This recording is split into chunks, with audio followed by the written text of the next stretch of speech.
by X-Men. We're back. It's Uncanny, the Mutant Musings of Matt and Siz. It's the show where we discuss Marvel's Uncanny X-Men comic issue by issue from 1975's giant-size X-Men #1 all the way to the present day. My name is Matt. I write and draw Steamroller Man, a comedy superhero comic which you can read online for free at steamrollerman.com. And this is my co-host Siz, publisher, promoter, and founder of ComX Studios Australia. You can find everything ComX at comx.net.au. That's comx.net.au. Siz, how are you doing? I'm doing well, thank you very much. I've got my new setup, so I'm ready to rock and roll. Looks really good. I had fun reading this one, so yeah. I guess this is the first one with the demons. The way they talk about them is like they haven't come across them before, so I'm a bit excited about this issue. Yeah, I liked this issue too. It's I thought it was a very pulpy, sort of action-packed superhero, a fun superhero story. Yeah, definitely.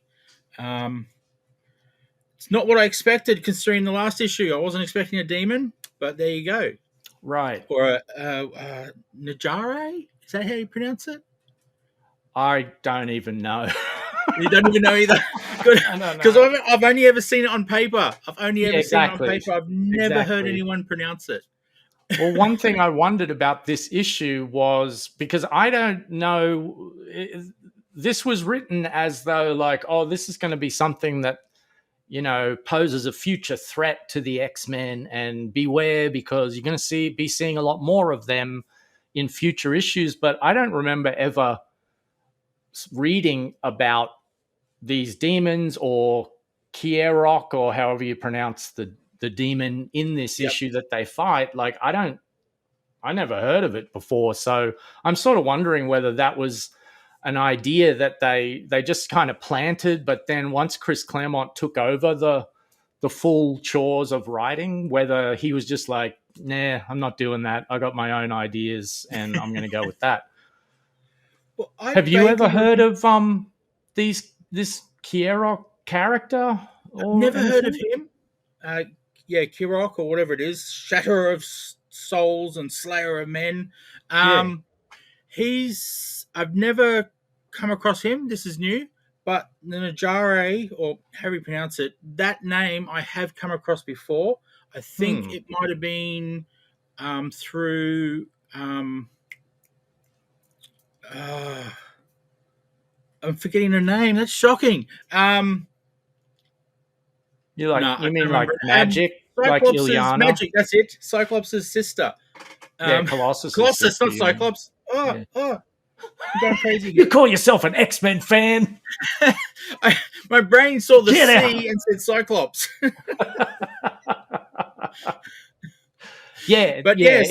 Magic. I don't know why I couldn't think of a name. I'm sure they come up in Inferno. I'm sure the name comes up in Inferno, but it's different demons. It's like right. Oh, his name was Sim or something like that. Yeah, Sim. Yeah. Yeah. So I don't know if they're the same thing. I looked them up because I was curious. Yeah. And I forgot to write down what I found out. Do you remember what you found out off the top of your head? That they were made by some god, and then they were trapped inside that thing that you find out that Cyclops accidentally blows to pieces. And, really? Or it's like a portal to where they are, I think is what they were trying to hint like at. The limbo Not realm actually or wherever trapped it in is. that thing, I should say. Right. I just love that the demon portal thing is just up the road from Xavier's school for gifted youngsters. So, I know. I thought that was kind of funny that there's like this obelisk thing just on the ground. Like, I assumed it was on the grounds of the mansion. I don't know like how big the property is that Xavier presumably owns, but I just assumed that like Cyclops went for a walk in the woods, because this issue opens with like, this is just after they've gotten back from the mission where Thunderbird died. Yeah, of And course. the splash page of this issue is Cyclops walking through the woods, like ruminating on the loss, and then he comes across this obelisk with strange markings on it, which is just sort of, it's like, what's that doing? Like, nobody noticed it before, or who knows? I don't know. Yeah, I love that sort of stuff in comics, to be honest. It's just, that makes no sense, but what the hell, we're going with it. Yeah, exactly. It's comics. It's Which comics. is, it's comics, yeah, go with exactly. it. And I think I've read enough of these now that I'm starting to get into it in a way that I'm starting to ignore all the silliness that we were making fun of in the earlier issues. Yes. Well, not making fun of, just pointing out. Yeah. And now I'm starting to get into it. I'm sort of like forgetting all that stuff and just getting into the comic like I used to when I was younger. Yeah. So I'm loving that. I'm loving that. And I read 2 in a row, so it made it even worse. So I was really into it. The next issue especially, I was like, oh my God, now this is really rolling. Like, I'm in. But I did enjoy this one, and I thought it was interesting because this one, is this the first one that it lists Chris Claremont as author. There's no mention here of Len Wein as plotter. So no, but there is plotting assist by Bill Mantlo. Bill Mantlo, yeah, right, okay, Yeah. interesting. This is the last one that I've found so far that has someone assisting him. Yeah, it's all Chris next issue. Yeah, I really liked on the first page. Like, this is a really good example of the, how, like, one thing that really typified X-Men comics to me was the Chris Claremont, like, voice of the narration, like the caption boxes. And this is a really good example of that on the first page.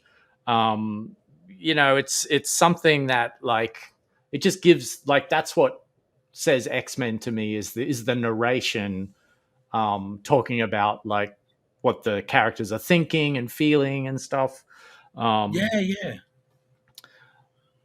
totally agree. Like, when I read X-Men comics like religiously when I was younger, so I just thought this was normal. I don't see this as anything special, if you know what I mean. So I just thought this was a normal part of a comic. It wasn't until recent times I've read comics that don't have any of this that I've gone, oh, okay, that wasn't a normal thing. That was something that Chris was doing. So, well, I think it's sort of fallen out of favor in modern comics. I think, especially with the sort of modern style of writing, seems to be more about imitating or giving the feel of more like a live action movie, where you don't have a narrator sort of telling you what a character is thinking or feeling. So I do think that these narration boxes are definitely a retro kind of aspect of comics from a pre-2000s era style. But I really like it. Like, I like that old style feel of comics, and the narration boxes, as well as thought balloons, which are also not really in fashion anymore in modern comics. Those are two things that I really see as, like, that's typical comics to me. And I really enjoy that with, just in comics in general. Yeah, I'll agree with that. I miss it in the more recent stuff. I like comics to be a blend of visual and like reading a novel as well, where it's cool to have that kind of stuff in there. But like you said, it's more like TV now, or movies, rather than how it used to be like a novel with pictures. Now it's pictures with words that are being acted out as if they're moving, right, and telling the story as you watch it. Exactly. But one other thing that was a staple of comics in the 70s and 80s era was on page 2. We just get a 1-page recap of the events of the previous issue.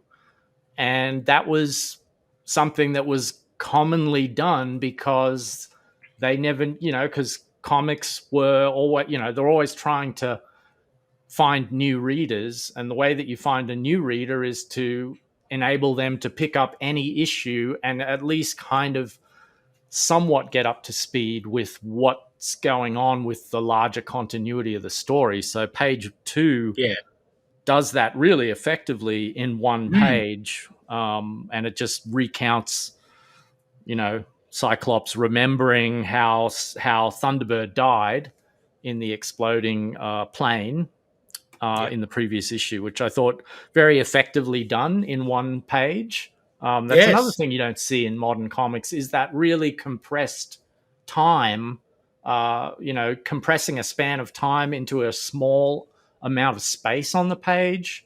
Things are stretched out so much these days in modern comics. So, it's just that narration different. And so forth. You probably need to do that to tell the story, right? You can't skip over things because no one's telling you what's going on. That's true. The other thing that I haven't noticed, it might still happen, but in more recent comics that I've read, there's not that star and which issue it came from. Oh, yeah. I haven't seen that in more recent comics. No. I love that stuff. I used to go looking for that issue if I didn't have it. Exactly. So it worked as a sales thing. Maybe it doesn't matter because back issues don't make the companies any money. Right. Well, that's a good point. But that thing where they did the little editor's footnote with the asterisk, that's kind of what creates comic collectors, right? Yeah. Because you're like, oh, wait, I got to get this issue to know what happened. And like the editor is literally saying, find this issue to find out what happened. And so you do think like, oh, I got to keep a lookout for X-Men 96 or X-Men 95 so I can find out what actually happened. Yep. I thought it was kind of funny on page 3 at the beginning, so we're in Cyclops' head and the narration boxes are his thoughts. And he says in panel 1, he says, you and the X-Men saved the world from a nuclear holocaust. And I just thought like, I don't know if you ever watched the show Arrested Development, but, Ron Howard would narrate that show and he would come on, a character would say something and then Ron Howard would come on and say, he didn't, or it wasn't, like contradicting what the character had just said. So when I read that, I was like hearing the Ron Howard voice saying he didn't save the world from nuclear holocaust because it wasn't that. As we discussed in the previous episode of our show, Count Nefaria, self-destructed the whole plan himself. The X-Men didn't really do anything. So all the X-Men are here, they're getting through. I'll just stop everything and get in a plane and run away. Exactly. But Cyclops is feeling bad enough. We don't want to rub it in. Well, the thing I found amusing about this page where he goes wild and he's so upset. Yeah. But the last panel in the last issue was, them's the breaks. Yeah, he's dead, but that's our lot in life. Right. And now he's like, I'm so upset. Yeah, exactly. Exactly. Last issue, he was like, well, tough luck. That's what happens. Yeah. Now he's feeling bad. So I found this amusing. It's like, he's upset finally. It took a couple of weeks, apparently. I forget how long it took. A couple of weeks, and it must have sunk in. It's like, that guy I was with, he died. Oh, I'll get upset now. Right. Exactly. I love that they don't get the body or anything in the last one. If they do, they turn around and walk away. That's the last thing we see. So they must, maybe later they turn around and go, oh shit, we might get his body. I didn't even think of that. You're absolutely right. Body's still over there. That's okay. We don't no burial or anything for him. Right. Just let him burn in the plane.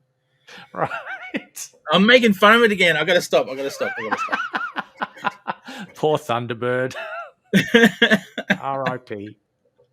But yeah, so page 3, this is where he blasts the this obelisk type thing apart, as he's just laying waste to the forest, and he just happens to destroy this can, as they're calling it in the comic. I saw that. Which is going to release this demon later on. But he doesn't know that at this point. No. Lot of talking to himself on this, There's a lot of in this section, like a lot. But I do love that. Like, I love that he just talks to himself all the time. Great. So yeah, at the bottom of page 5, I think we have the is it page 4 or page 5?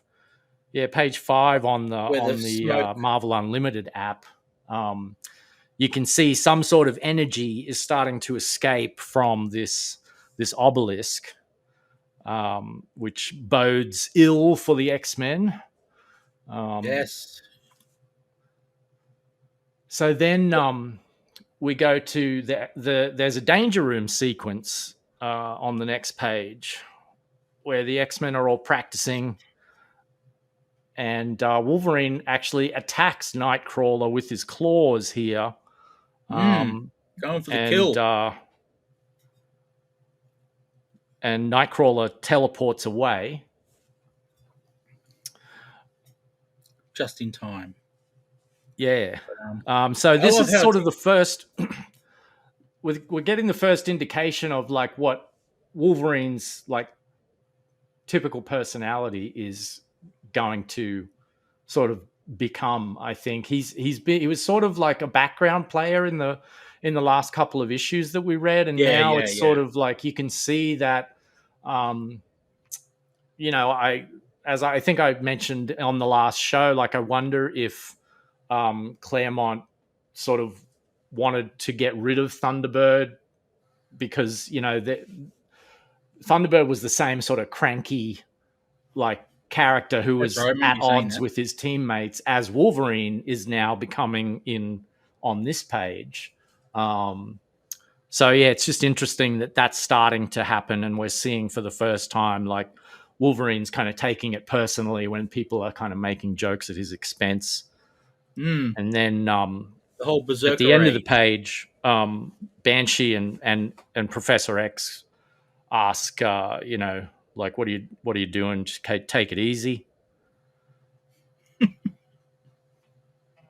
And then on page 7, I love Banshee has a line where he says to Charles Xavier, Thunderbird's death has got us all a bit down.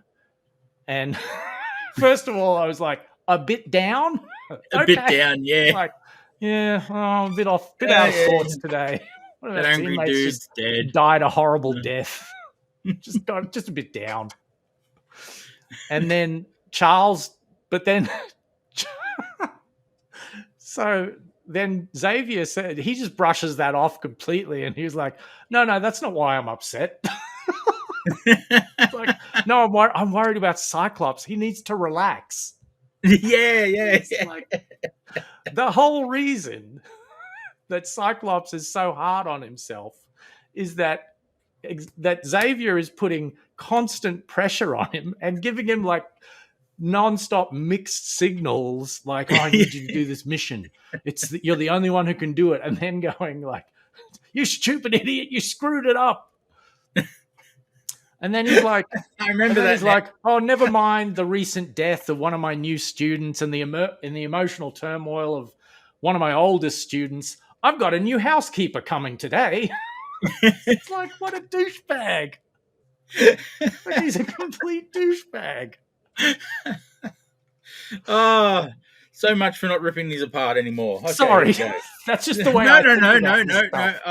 I mean, I started it, so it's all good. Well, with this page, what amuses me is there's just strolling through the danger room while the rest of them are still training. Right. Obvious, yeah. Yeah, that's a funny panel. That first panel where they're just walking casually underneath these laser beams. The laser beams that It's Storm great. is dodging and she's zapping something. I don't even know what that power is that she's using there in the next panel. Yeah, I don't know either. They're a bit sort of loosey goosey with Yes, that's what I Storm's was going to use. powers at the moment. Like it's not really defined. Like I think I can't remember if it's this issue, but certainly in the next issue, she does this thing where she just magically, like, she summons a lightning bolt to hit herself, and then she's magically changed into her costume. That's in my notes. I found that so amusing. Yeah, it was weird. And It's I like kind of wondered, like, well, they lightning did can say that change it's her clothes? unstable molecules. So maybe, I don't know. Yeah. Maybe they're programmed to turn into a costume if they're ever Maybe. electrified. I don't know. I don't know. One other thing I thought was interesting about this page was at the final panel, we've got the introduction of Moira McTaggart, who does become like a major supporting player in the X-Men kind of lore.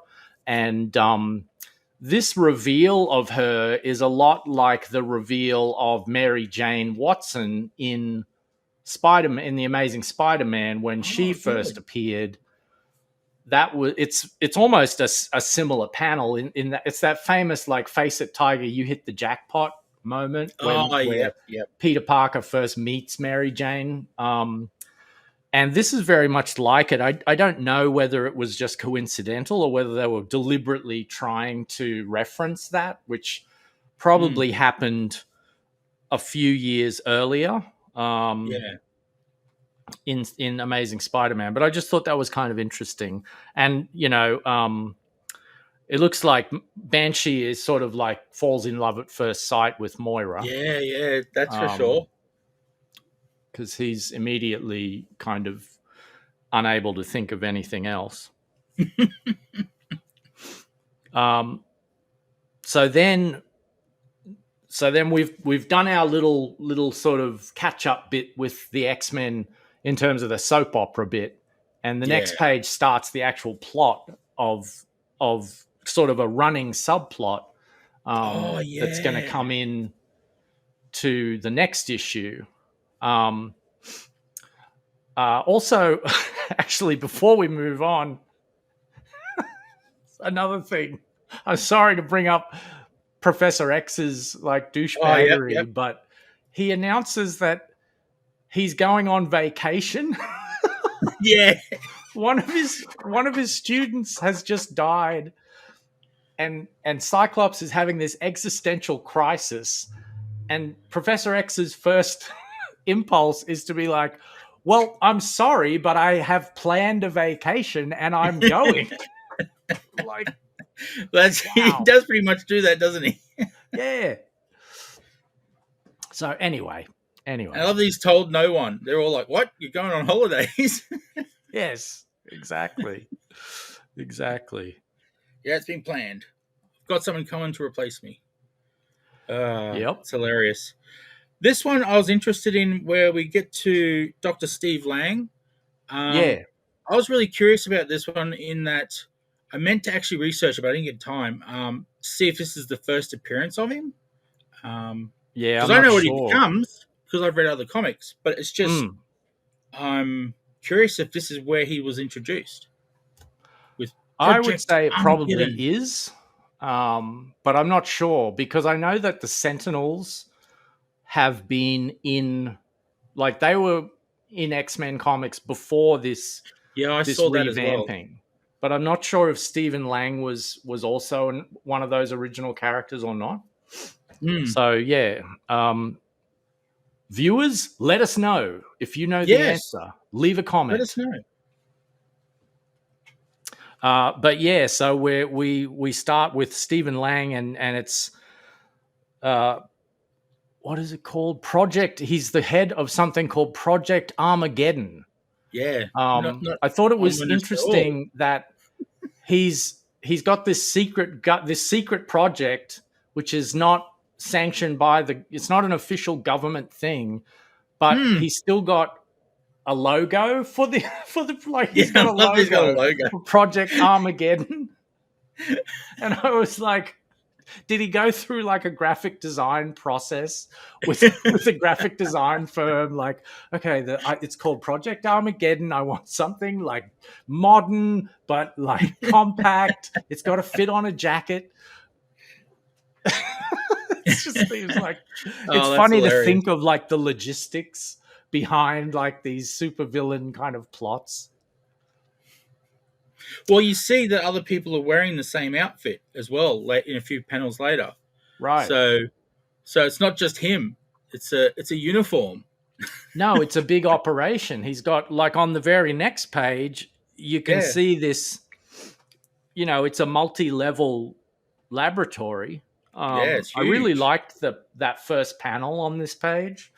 It's a down shot, beautiful down shot of the lab. In panel 1, I drew a similar angle of a science lab in my comic Steamroller Man, and I can tell you that they're a bitch to draw. Like, it's really hard to draw that stuff, and this one's done really well. I really like it. I like this page overall, really. It's just a nice variety of panel layouts and it's essentially just two characters having a conversation, but the angles are varied enough and interesting enough that it really sustains, your interest visually. And then in the final panel on that page in the bottom right, you see the edge of the frame has a sentinel's foot. Yeah. Which is like a foreboding kind of moment. Yep. Then we come back to the mansion. This is where this is where Professor X announces he's off on vacation. But don't worry, because this housekeeper that none of you have ever met is going to take care of things while I'm gone. So it's just like, okay, off you go. It's very interesting. I'm curious, this is what I didn't get. He's calling her the housekeeper all the time. Yeah. But is she like a scientist at this stage, or was that something they did later? I think that was something that they kind of retconned into it. I don't think she was... I think at this point, she really is just introduced as a scientist. But I think, as the story goes on in future issues, they sort of layer more things onto her character. In the most recent issues of X-Men from, 2019, they made her she's actually a mutant who didn't know she was a mutant. So that's even, layering even more significance onto her character, and she became like a real central figure in the House of X storyline that they've been running for a few years actually in modern X-Men comics. But this is where old Scott comes crashing through, right? And the demon. So here's where we see the demon that Scott released, and he introduces himself as KIERROK the Damned. And what a great design. Like, I think, another fantastic design by Dave Cockrum. That bottom panel that's taking up, the bottom half of the page. It's just a fantastic panel. I love the way that Dave Cockrum always drew Colossus's medal. That was something that I always sort of was intrigued by as a kid. Is like, how does he draw that metal and make it look so much like actual metal? Just the way he renders that. It just looks great. And the design of the actual demon is really nice as well. So, great page. Because I looked him up, and his more modern look, I'm a big fan of this one compared to his modern look. Yeah, this is the Cyclops. This is now I'm doing it. It's not Cyclops, it's Colossus. um, this version of Colossus, this has always been my favorite version of how that, like, when I think of the character, it's this is how he should look. Same. So yeah, fantastic stuff. So then a fight breaks out. The X-Men are attacking the Demon. Every X-Man goes up against him. Also, another thing, like I think on this page, he says he's a child of the elder gods, which, I think that's another reference to H.P. Lovecraft, at least to, sort of an oblique reference, because that was one thing that H.P. Lovecraft wrote a lot about, was like the elder gods and these creatures from beyond time and space who've just been like living under the earth and deep in the oceans on Earth. So I thought that was kind of interesting. Yeah. I love this page for the Storm. No, get out of the way. I've got my mental powers to protect me. I'm fine. You got this giant demon out to kill you, and you're like, my mental powers will save me. It's all good. And when he finally does use his mental powers on what page? This page. They totally wipe him out on page 15. Right. So a little overconfident. Old Professor X, you weren't so safe after all. But yeah, I mean, that page 15, that also, like that bottom panel, what a fantastic image that is. Oh, that is, isn't it? I just love it. Like, I really think that's one of Dave Cockrum's strengths, is he does these sort of, I don't know what you'd call it, almost like a collage of images, all in one kind of composition in the panel. Really great stuff. I love it. Yeah. I just love the look on Wolverine's face as well. But I killed him. Why is he alive? Yeah. Oh, I'm a bit sad. With his eyes. Yeah, drooping down, his face drooping down. Yeah. Like, just the little white eyes. That's great. Other thing that might be worth mentioning is on the previous page. Yep. I think it's page 14. It's this one. Is this the first appearance of Wolverine's Berserker Rage? I think it might be. I think it might be, because they sort of make out that it's this new thing. Yeah. But I don't know, when he went up against the Hulk in his first appearance, did he do a Berserker Rage then? I'm curious. So, watchers, tell us in the comments. Yeah, is this a new thing, or did he go Berserker Rage in his first appearance as well?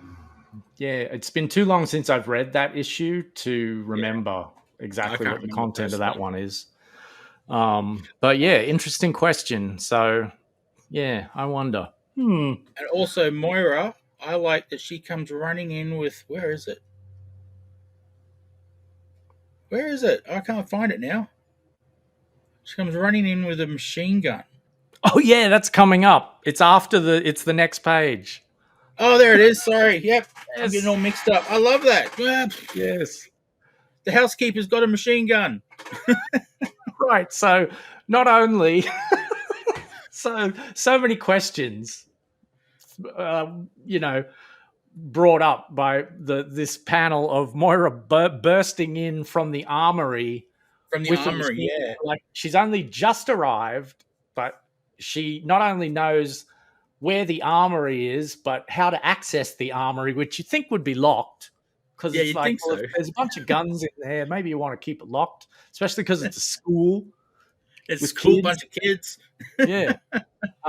And she knows full well how to use it as well. So it's like she's a housekeeper of many talents. And maybe this actually does suggest that she is not just a housekeeper, but there is there's other layers to her character that have yet to be revealed. So interesting. I don't know whether there's method to this madness or whether this is just a random thing that then kind of makes sense the further you go along and the more they add to the story. But yeah, it was a pretty funny moment that she bursts in with the machine gun. I just love it's also okay that Sean, yeah, that's Banshee's real name. Sean Cassidy, Banshee. Yeah, Banshee. Is all over her, and then she's quite. They're quite. They introduce her as Mrs. Right. Mrs. And he's still like, yeah, I'm in there. Good point. Good point. Where's the husband? No questions of that. It's just like, yeah. Yeah, Banshee doesn't give a crap. Yeah, she's flirting with him. It's all good. Oh, that's funny. That didn't even occur to me. Yeah, I noticed that. It's like he's flirting with her and cracking onto her, and she's introduced and it's in bold, Mrs. Yeah. Oh, that's hilarious. So this is where we find out there's more of these things. What's that? When Storm goes to seal it up. Yeah, so Professor X has told Storm the source of the demon's power is this obelisk, and you got to go destroy it. That's the only way we're going to stop this. And so then, on this page, like, things are getting crazy now. You've got Storm approaching the obelisk. The obelisk is now like pouring energy out of it. Yep. And then tons of demons are actually coming through this portal, and they come up behind her, spear her through the back. Yep. Through the chest. Out the chest, I should say. Yeah. But then she summons lightning to dispel the demon. She basically like hits herself with lightning, which I thought was also interesting because it sort of implies that she is immune to electrocution, which I wasn't sure whether that was part of her power set. I've had that impression, to be honest. Oh, really? Interesting. Yeah. Because I knew she used to like zap her hands and then zap them out. I've seen scenes like that. Oh, right. Okay. So I always assumed that she was immune to electricity or at least lightning. I don't know what the difference would be if someone tried to electrocute her. She'd be like, "Yeah, it's nothing. I get hit by the lightning." Yeah, I've never, because they used to have those official handbooks of the Marvel Universe where it would actually like have a whole text piece explaining how the powers work. I've never read Storm's entry in those, which may explain, but my understanding, and I could be completely wrong, was that she just controlled the weather patterns. Like, she couldn't actually generate electricity herself. She had to create basically like a lightning cloud, and she had to she could create the conditions that could form lightning, but she couldn't like generate lightning from inside her own body. But maybe I'm completely wrong. I don't know. The impression I got when I read the X-Men was she would have to be struck by lightning and then she could flare it out from herself. Interesting. That was the impression I got. Now, it has been about 10 years since I regularly read comic. No, actually 20 years. I feel very old right now. Since I read what was coming out. So I'm more 80s and 90s guy, and that's the impression I remember from the 80s and 90s. Interesting.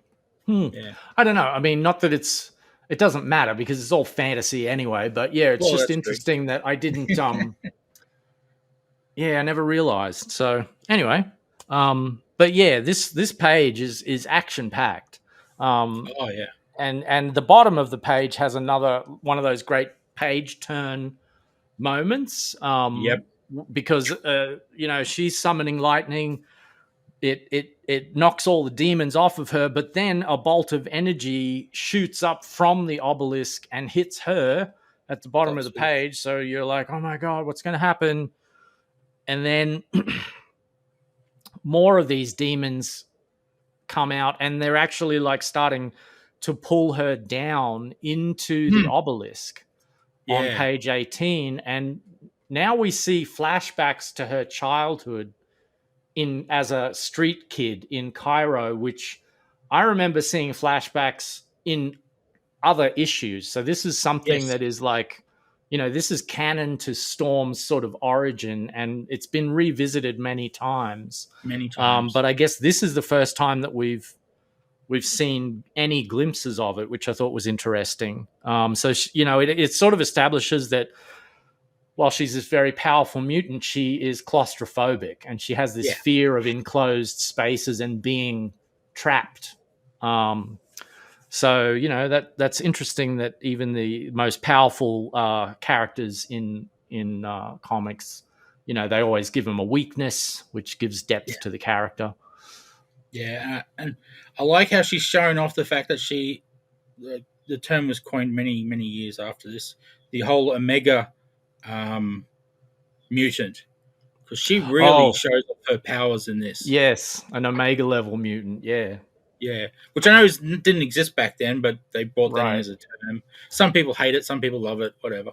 Yeah, so I guess we should explain to viewers that an Omega level mutant, the terminology in X-Men comics, basically means one of the most powerful mutants on Earth in that kind of power set. So Charles Xavier is supposed to be an Omega level telepath, and then Storm is an Omega level weather manipulation power set, I guess you'd say.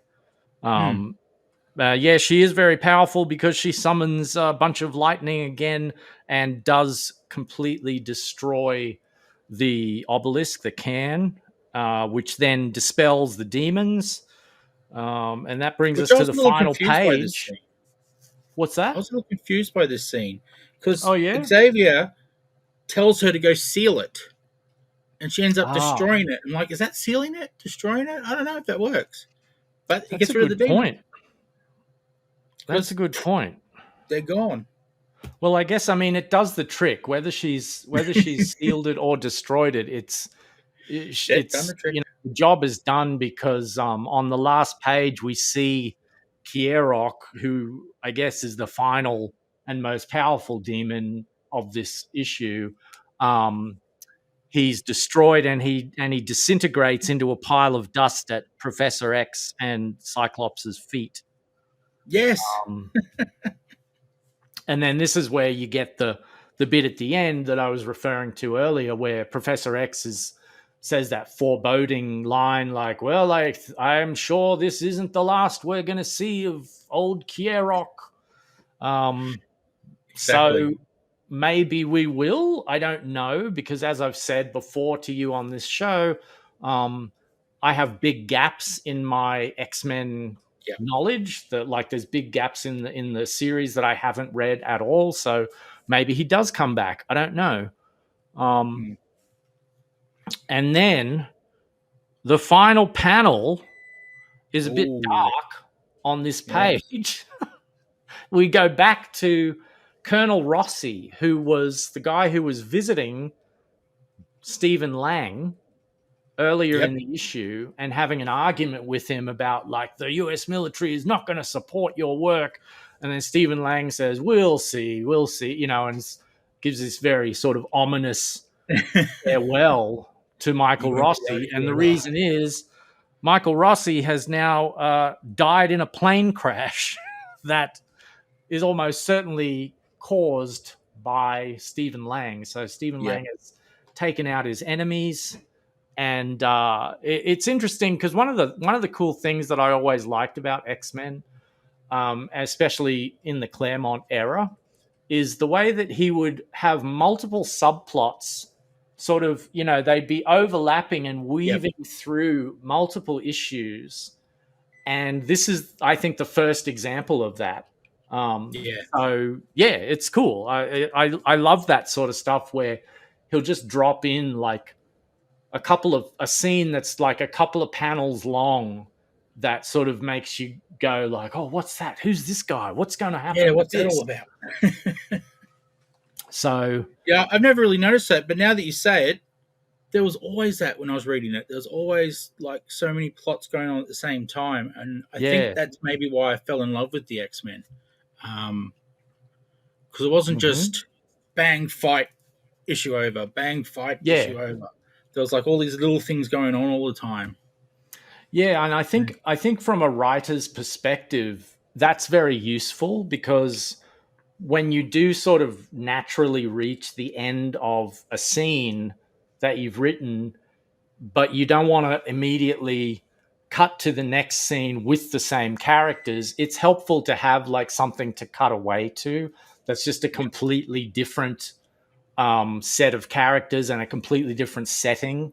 And so that's why I think, Claremont probably used it a lot, was to give that sort of break in the action, but make the break in the action equally as interesting and intriguing as the main plot of each issue.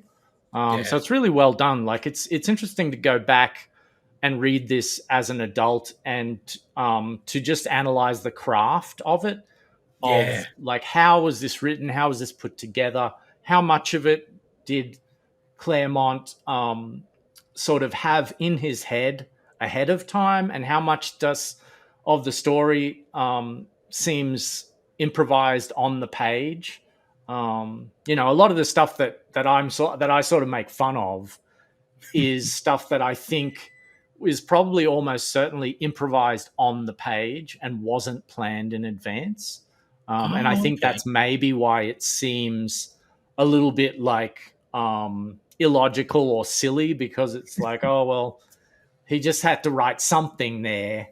But when you really think about it, it doesn't make a whole lot of sense. But, I mean, they were writing these, under a deadline, month after month. Yeah, yeah. So, can't expect it to be, the great American novel sort of thing.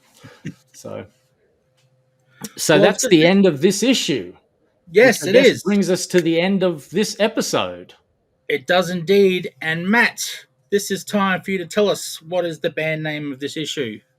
Okay, the band, it was a little difficult to It find was. a decent band name in this issue. Like I think ultimately the name of this story from page 1, Night of the Demon, Oh, that sounds like a perfect like goth dark metal band's yes. name. Nice Night of the choice. Demon, playing this Friday night Yeah. at your local pub. I So love yeah, it. I this love it. this issue's band name is Night of the Demon. Nice, nice. I love it. Good choice. Well, that's it for this week. Thanks for watching, everyone. If you have anything to add with what we've talked about this episode, if you agree with our opinions, or you think we're completely wrong, let us know in the comments. And remember to like and subscribe to this channel for more uncanny conversations like this one. And Yeah. so next time we will discuss issue 97, I believe it is. Yes. And until then, I'm Siz. You can find me at comics.net.au. Matt, where can people find your stuff online? You can find my stuff at steamrollerman.com. Well, in that case, goodbye, everybody, and All see you right. next time. See you next time, everyone.